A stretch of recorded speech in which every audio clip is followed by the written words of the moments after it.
नमस्कार. गुंजन रेसिपी मराठीमध्ये तुमचे खूप खूप स्वागत आहे. आज आपण गव्हाचा रवा घेतलेला आहे. यालाच आपण दलिया असं म्हणतो. तर ह्याच्यापासून आज आपण गव्हाची दलियाची खीर तयार करणार आहोत. हा रवा गव्हाचाच असतो, पण थोडा जाडसर किंवा गव्हाची भरड असते. आपण गहू घेतले अख्खे, की त्याला सडायला लागतं, कांडायला लागतं. त्यापेक्षा हा लापशीचा रवा घेऊन आपण यापासून गव्हाची पौष्टिक अशी खीर तयार करणार आहोत. आता इथे मी एक छोटी वाटी हा गव्हाचा रवा दलिया घेतलेला आहे. तो एका बाउलमध्ये काढून घेऊया. छोटीच वाटी घ्या, कारण शिजल्यानंतर तो डबल होतो. आता बाउलमध्ये काढल्यानंतर मी हा 2 ते 3 वेळा पाण्याने स्वच्छ धुवून घेणार आहे आणि त्यानंतर अर्ध्या तासासाठी आपण हा दलिया भिजत ठेवणार आहोत.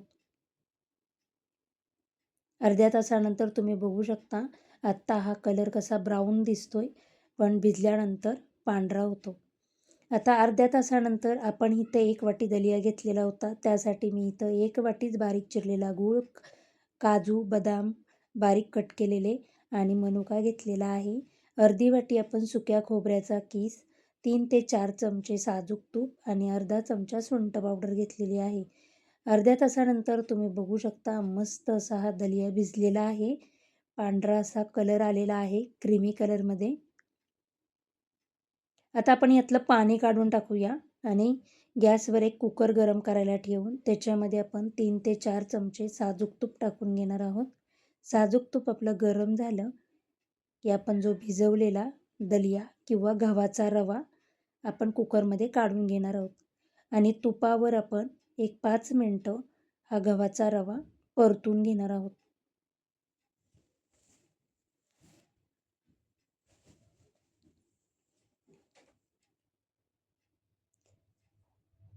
एक 5 मिनटं गव्हाचा रवा आपण परतल्यानंतर आपण 1 वाटी हा गव्हाचा रवा घेतलेला होता. त्यासाठी इथं मी 3 वाटी पाणी टाकून घेणार आहे. एकदम मऊसूत असा हा शिजला गेला पाहिजे. त्यासाठी मी इथे एका वाटीसाठी 3 वाटी पाणी टाकून घेतलेलं आहे आणि हे व्यवस्थित असं मिक्स करून कुकरचं झाकण लावून आपण 4 ते 5 शिट्ट्या काढून घेणार आहोत. आणि कुकर आपला पूर्णपणे थंड झाल्यानंतरच आपण कुकर उघडून बघूया. तुम्ही बघू शकता एकदम मऊसूत असा हा आपला गव्हाचा रवा शिजलेला आहे. पाणी पूर्ण आटलेलं आहे. आता यामध्ये आपण 1 वाटी बारीक चिरलेला गूळ, गॅसची फ्लेम मिडियमच ठेवायची. आपण इथं गॅस चालू करून घेतलेला आहे. आता गुळाला देखील पाणी सुटेल.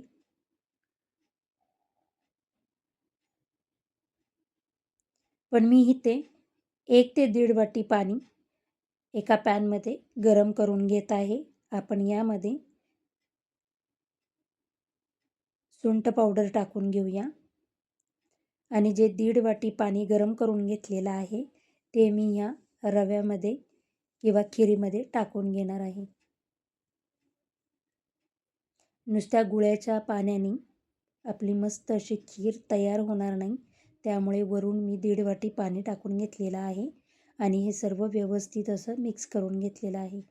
आपली खिरीला उकळी येत आहे तोपर्यंत आपण तडका पॅनमध्ये 1 ते 1.5 चमचा तूप गरम करून घ्यायचं आणि जे आपण ड्रायफ्रूट घेतलेले आहेत, काजू बदामचे तुकडे, काळे मनुके तुपावर खरपूस होईपर्यंत आपण हे परतून घेऊया.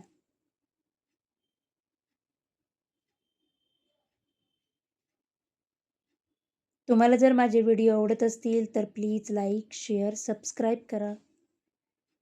आता गॅसची फ्लेम आपण बंद करूया. ड्रायफ्रूट आपले छान असे खरपूस झालेले आहेत. आता आपला गूळसुद्धा पूर्णपणे मेल्ट झालेला आहे. आता आपण यामध्ये ड्रायफ्रूट टाकून घेऊया आणि जे आपण अर्धी वाटी सुक्या खोबऱ्याचा कीस घेतलेला आहे तो देखील मी टाकून घेणार आहे. आणि हे सर्व आपण मिक्स करून घेऊया. आपल्या खिरीला छान अशी उकळी आलेली आहे. मिक्स केल्यानंतर एखाद मिनटानंतर मी गॅस बंद करणार आहे. आपली झटपट अशी गव्हाची खीर किंवा गव्हाच्या दलियाची खीर तयार झालेली आहे.